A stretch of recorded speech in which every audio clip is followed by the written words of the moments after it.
Hi, I'm Sue. I'm Dick. Where are we going today?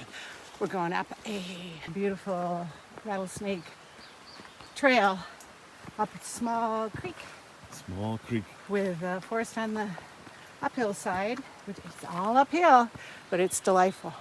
Whoa, got conifer forests up on the side, embedded in a beautiful stream-side riparian situation, so we get both kinds of special species together.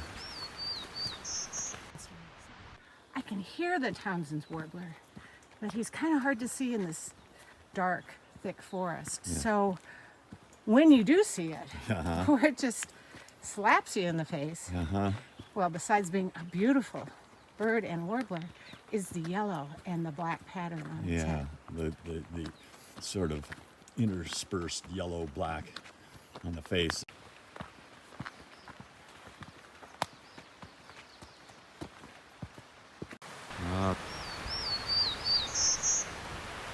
Up in the conifers, these are mature, large Douglas fir, western larch.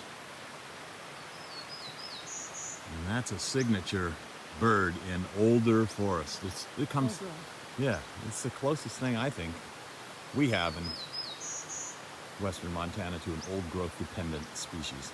And what do you hear? I hear a teetle teetle dee dee. Teetle teetle dee dee, and I hear the 1950s, 60s Maxwell House coffee commercial. That one. Yeah.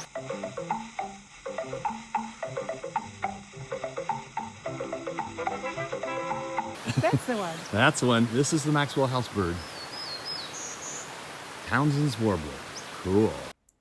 Yeah, so here's a sonogram of Townsend's Warbler, and here's the parts I really hone in on. It's this cheetle, cheetle, chee, chee, way up there, 6,000 to 7,000 hertz. Let's just play it and see.